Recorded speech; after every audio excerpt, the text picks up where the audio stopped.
Hi dear viewers, welcome to MLTlecturesacademy.com। आज का हमारा जो टॉपिक है वो है बिलिरुबिन टेस्ट के बारे में। टॉपिक शुरू करने से पहले अगर आपने हमारा चैनल अभी तक सब्सक्राइब नहीं किया है तो प्लीज़ हमारे चैनल को कर दीजिएगा सब्सक्राइब, और इसके साथ साथ आप हमारे वेबसाइट पर भी विज़िट कर सकते हैं जिसमें आप मुख्तलिफ़ किस्म के टेस्ट के बारे में जानकारी ले सकते हैं, और साथ ही साथ में आप मुख्तलिफ़ किस्म के PDF फाइल्स को बिल्कुल फ्री में डाउनलोड कर सकते हैं। तो चलिए शुरू करते हैं कि बिलिरुबिन किसे कहते हैं। जब भी हमारे बॉडी में रेड ब्लड सेल की नॉर्मल ब्रेकडाउन शुरू हो जाती है तो इस दौरान एक जर्द किस्म का मादा प्रोड्यूस होता है जिसे हम बिलिरुबिन कहते हैं। ये बिलिरुबिन हमारे ब्लड में आ जाता है और ब्लड में आने के बाद लिवर इस बिलिरुबिन को लेकर इसकी कुछ केमिकल चेंजेस कर देता है। इसके बाद ये बाइल में चला जाता है और बाइल में चले जाने के बाद ये हमारे बड़ी पेशाब के थ्रू बॉडी से खारिज हो जाती है।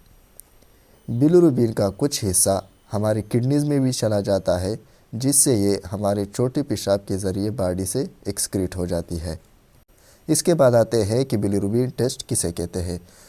तो जाहिर है बिलिरुबिन टेस्ट हमारे ब्लड में बिलिरुबिन की मिकदार को मालूम करने के लिए ये टेस्ट हम करते हैं।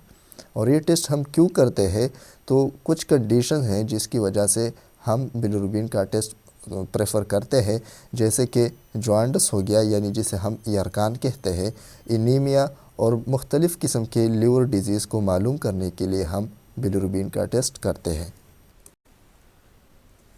अब बिलिरुबिन हमारे बॉडी में दो मुख्तलिफ़ अक़साम में पाया जाता है। एक को हम डायरेक्ट बिलिरुबिन कहते हैं या इसे हम कंजुगेटेड या पोस्ट हेपेटिक बिलिरुबिन भी कहते हैं। सिंपल अल्फाज में डायरेक्ट बिलिरुबिन हम इसे कहते हैं जो कि हमारे लिवर में मौजूद होता है। जैसे कि हमने पहले बात की कि बिलिरुबिन सबसे पहले ब्लड में आता है और इसके बाद लिवर में चला जाता है। तो ये जो लिवर में चला जाता है उस दौरान हम इसे डायरेक्ट बिलिरुबिन कहते हैं, और ये वाटर सालुबल होता है क्योंकि ये शुगर के साथ बाइंड हो जाता है थ्रू ग्लाइकोसिडिक बॉन्ड्स। इसके साथ साथ हमारे फैट्स के डाइजेशन में भी ये थोड़ा बहुत अहम किरदार अदा करता है। इसके बाद आते हैं इनडायरेक्ट बिलिरुबिन या जिसे हम अनकंजुगेटेड या प्री हेपेटिक बिलिरुबिन भी कहते हैं। इनडायरेक्ट बिलिरुबिन हम इसे कहते हैं जो कि हमारे ब्लड में मौजूद होता है फ्री फॉर्म में, और उसको प्रोटेक्शन चाहिए होता है तो इस वजह से ये अल्बुमिन के साथ अटैच हो जाता है। और ये इनडायरेक्ट बिलिरुबिन वाटर इंसॉल्युबल होता है जिसकी वजह से ये हमारे फैट को डाइजेस्ट नहीं कर सकता। अब इसके बाद आते हैं कि ये बिलिरुबिन टेस्ट हम क्यों करते हैं या इसकी ज़रूरत हमें क्यों पड़ती है। जैसा कि हम जानते हैं कि बिलिरुबिन सब्सटेंस जो है वो हमारे बॉडी में 3 जगहों के साथ ज़्यादा मुंसलिक है। फॉर एग्ज़ाम्पल ये ब्लड के साथ, लिवर के साथ और गॉल ब्लैडर के साथ सबसे ज़्यादा रिलेट करता है या अटैचमेंट है। तो इन तीनों के नॉर्मल कंडीशन या हेल्थ कंडीशन को मालूम करने के लिए हम बिलिरुबिन का टेस्ट करते हैं। जैसे कि फॉर एग्ज़ाम्पल हम जॉन्डिस के लिए करते हैं जिसे हम यरकान कहते हैं, तो ये रिलेट करता है लिवर के साथ। हेपेटाइटिस भी इसी तरह लिवर का एक डिज़ीज़ है। लिवर किरोसिस को मालूम करने के लिए हम बिलिरुबिन का टेस्ट करते हैं।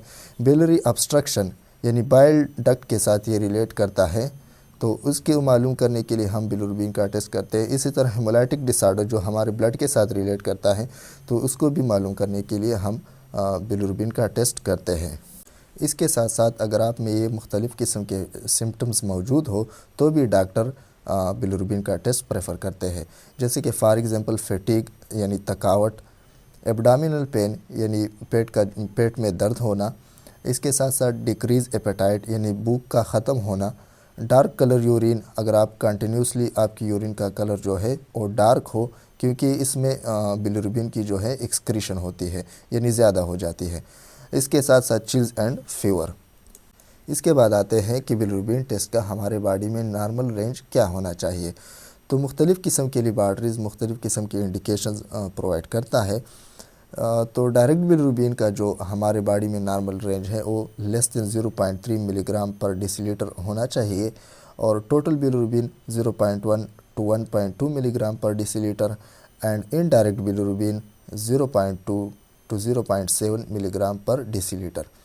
इसके बाद आते हैं कि ऐसे कौन सी वजूहात है जिससे हमारे बिलिरुबिन का जो लेवल है वो हाई हो जाता है।